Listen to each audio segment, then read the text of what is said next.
Hello everyone. Methods of measuring price elasticity of demand. Elasticity demand refers to the degree of responsiveness of demand to a given change in price and other thing remain same है. Price में जो change आता है उसके फलस्वरूप demand में change आता है उसे इलास्टिसिटी ऑफ डिमांड कहते हैं. So there are three methods to measure elasticity of demand and they are: first is a percentage या ratio method, second is a total expenditure method और third है geometric या point method. So percentage method is developed by Dr. Alfred Marshall, and in this method measuring by dividing the percentage change in quantity demand by the percentage change in price. ये जो ratio method है या गुणोत्तर पद्धत है उसमें जो percentage change आ जाता है प्राइस में उसकी वजह से जो क्वांटिटी डिमांड में चेंज आ जाता है उसे कैलकुलेट करने के लिए ये मेथड इम्पॉर्टेंट है for the calculation percentage change in quantity demand divided by the percentage change in price. तो ये जो मेथड है तो हम एग्जाम्पल के साथ इस मेथड को अच्छे तरह से लर्न कर सकते हैं. सीधा देखो यहाँ जो एग्जाम्पल है ये जो फॉर्मूला है ये फॉर्मूले के साथ ये ED equal percentage change in quantity demanded divided by percentage change in price. Percentage change quantity demanded divided by percentage change in price. Here Q stand for quantity demand, P stand for percentage change. So mathematically speaking, the numerical example is here. See the example, price is 20 rupees, original price is 20 rupees and original quantity demand is 10 kg. And then price increase 25 rupees and the change means new quantity demand is 9 kg. So original price यहाँ कितनी है 20 rupees है, new price कितनी है 5 rupees है और इसमें दोनों में डिफरेंस कितना है न्यू और ओल्ड में ओरिजिनल में वो 5 रुपीज़ का डिफरेंस है.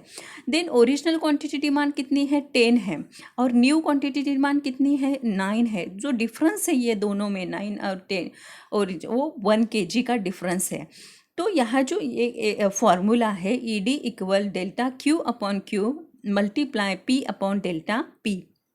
सो ईडी में हम वैल्यू चेंज डिमांड चेंज कितनी हुई है 1 kg डिमांड क्या हुई है फॉल हुई है with the increasing price. So 1/10 multiply 20/5 क्या प्राइस कितना इंक्रीज हुई है तो 5 रुपीज़ प्राइस इंक्रीज हुई है. सो यहाँ आंसर कितना आता है 0.4 आंसर आता है और ये जो आंसर है 1 से कम है तो ये लेस देन 1 है.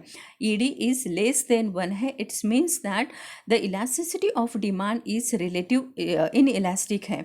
मीन्स डिमांड में प्राइस में चेंज हो जाने से डिमांड में ज़्यादा डिफरेंस हमें नहीं दिख रहा है, वो इलास्टिसिटी इन इलास्टिक डिमांड है. तो ऐसे इस तरह से हम प्राइस के चेंज हो जाने से क्वांटिटी डिमांड में जितना चेंज आ जाता है वो हम मेजर कर सकते हैं. तो ये फर्स्ट मेथड है रेशो मेथड या परसेंटेज मेथड. ये मेथड डॉक्टर अल्फ्रेड मार्शल ने डेवलप की है और इस मेथड के साथ हमने प्राइस में जो चेंज आ जाता है और उसकी वजह से जो डिमांड का टाइप्स है वो हम यहाँ मेजर कर सकते हैं. तो ये फर्स्ट मेथड हो या परसेंटेज मेथड या ratio method. Let's move the next method is expenditure method या उसे हम टोटल आउटले मेथड कहते हैं. Means another one important methods to measure elasticity of demand is this method was also developed by doctor Alfred Marshall. And in this method total amount of expenditure before and after price change is compare. हम इस method में क्या change करते हैं कि जब expenditure में total amount of expenditure जो है उसमें प्राइस चेंज हो जाने से जो कंज्यूमर का इनकम एक्सपेंडिचर हो वो कितना चेंज हो जाता है ये हम देखने वाले हैं कि टोटल एक्सपेंडिचर कम होता है क्या ज़्यादा होता है विथ चेंजिंग द प्राइस. ये टोटल एक्सपेंडिचर में हम देखेंगे. तो टोटल एक्सपेंडिचर क्या है it's refer to product of price and quantity demand है. या हम ऐसे कह सकते हैं कि यहाँ total expenditure equal price multiply quantity demand. Total expenditure equal price multiply quantity demand. So यहाँ जो टर्म है फर्स्ट है relative inelastic demand term है. उसे जैसी the definition of relative elastic demand कब होती है when with a given change in the price of a commodity, total outlay increase. See that the important word, yeah, total outlay increase, elasticity demand is greater than 1. Total outlay increase, elasticity demand is greater than 1. And then second है unitary elastic demand, means ED equal 1 है. When price fall or rise, total outlay does not change or remain constant है, elasticity demand is equal to 1 है. Means second जो unitary elastic है उसमें क्या है, price बढ़ जाती है, कम हो जाती है, लेकिन डिमांड कोई चेंज नहीं होती. डिमांड टोटल आउटले जो है वो चेंज नहीं होता, वो डज नॉट चेंज है, रिमेन कांस्टेंट है, तो उसे यूनिटरी इलास्टिक डिमांड कहते हैं.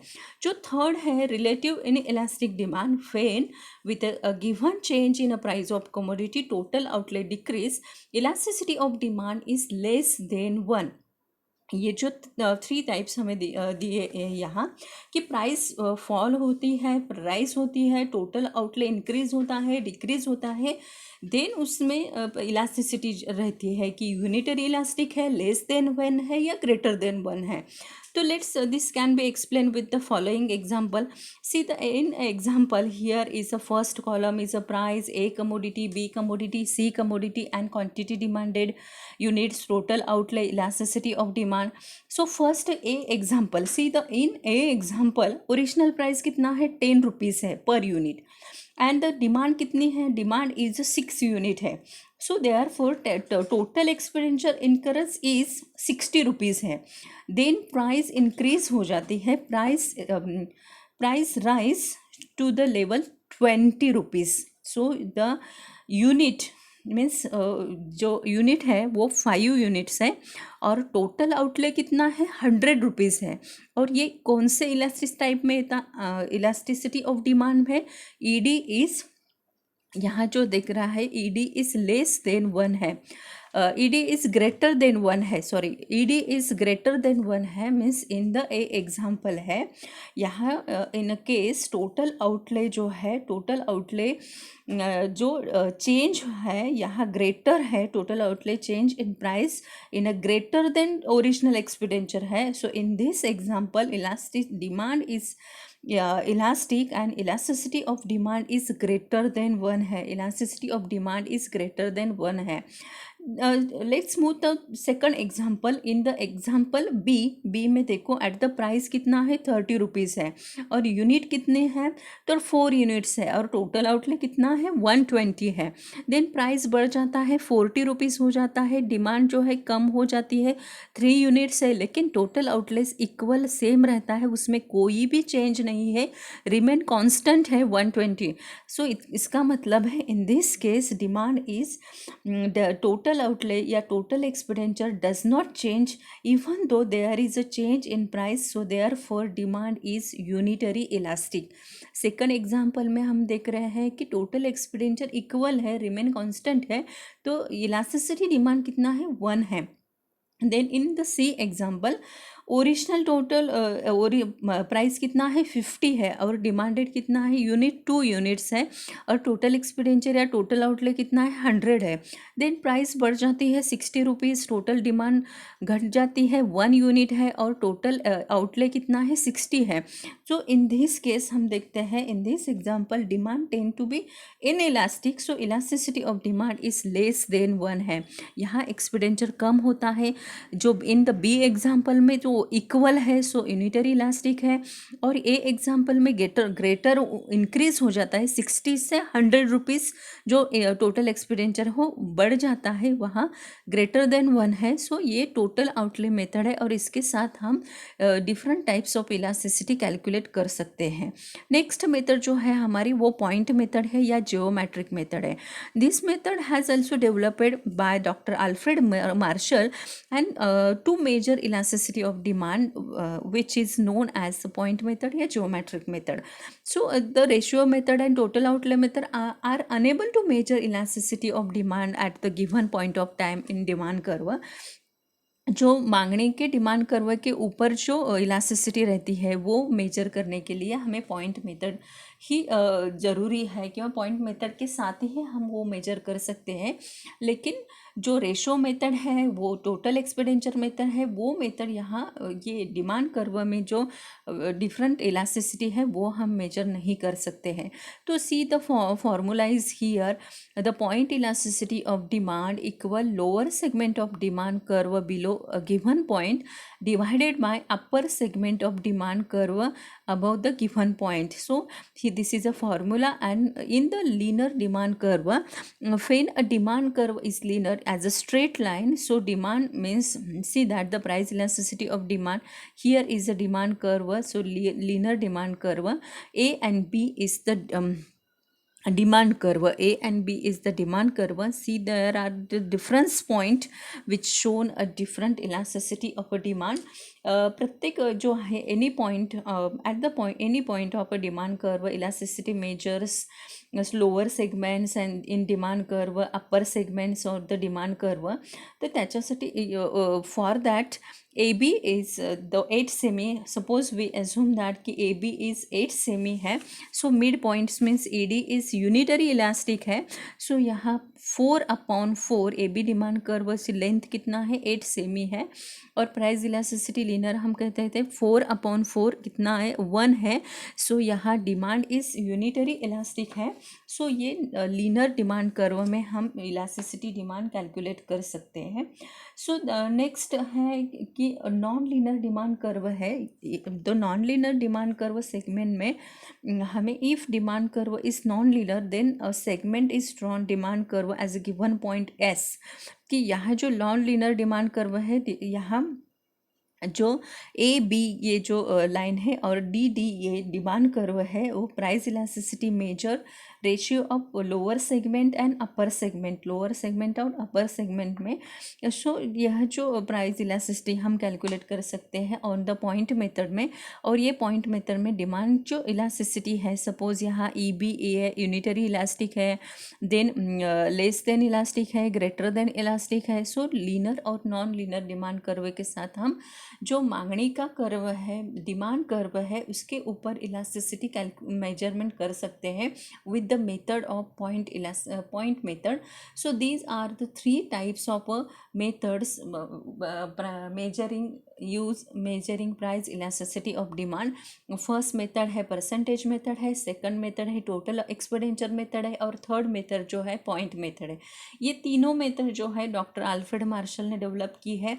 परसेंटेज मेथड में हम क्या देखते हैं कि प्राइस में चेंज हो जाने से, प्राइस में जब चेंज आ जाता है तब डिमांड में कितना चेंज आता है और उसके इलास्टिसिटी कितनी है, ग्रेटर देन 1 है, लेस देन 1 है, या यूनिटरी टाइप्स है.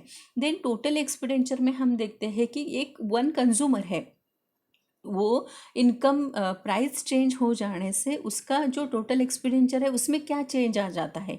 जब प्राइस बढ़ जाती है तो उसका टोटल एक्सपेंडिचर घट जाता है, वहाँ लेस देन इलास्टिक है. जब प्राइस बढ़ जाती है तो टोटल एक्सपेंडिचर में कोई भी चेंज नहीं आता है, रिमेन कांस्टेंट रहता है, वहाँ यूनिटरी इलास्टिक है. और जब प्राइस बढ़ जाती है तब उसका टोटल एक्सपेंडिचर भी बढ़ जाता है, वहाँ ग्रेटर देन 1 रहता है. और पॉइंट मेथड में हम क्या कहते हैं कि पॉइंट मेथड के सायाने जो डिमांड कर्व है, वो डिमांड कर्व में हम डिफरेंट जो इलास्टिसिटी मेजर कर सकते हैं. So you have to measure elasticity on point B. जो 5 पॉइंट्स हमें दिए हैं उसमें हम इलास्टिसिटी मेजर कर सकते हैं lower segment and upper segment of demand curve. So it means that the elastic demand curve is greater than 1. So every point is shown a different elasticity of a demand on the demand curve. So ये जो 3 method है elasticity of demand में. सो in this chapter में हमने जो भी point discuss किए हैं, पहले हमने देखा है इलास्टिसिटी डिमांड क्या कंसेप्ट है, देन हमने लर्न किया है उसके मेन टाइप्स कितने हैं. तो मेन टाइप्स 3 है, प्राइस इलास्टिसिटी डिमांड है, क्रॉस इलास्टिसिटी डिमांड है, और इनकम इलास्टिसिटी डिमांड है. देन हमने देखा है टाइप्स ऑफ प्राइस इलास्टिसिटी के जो 5 टाइप्स है वो हमने लर्न किए हैं. और now we discussed here the measuring price elasticity of a demand की जो प्राइस इलास्टिसिटी हम मेथड्स जो है, methods of measuring price elasticity of demand जो मेथड्स है वो हम उस मेथड से जो डिफरेंस 3 मेथड्स हमने लर्न किए हैं उसकी सहाय से हम इलास्टिसिटी कैसे कैलकुलेट कर सकते हैं, ये हमने आज पॉइंट लर्न किया है. I hope you are understand the concept is methods of measuring price elasticity of demand. If you like, so subscribe and click the like button. Thank you for watching.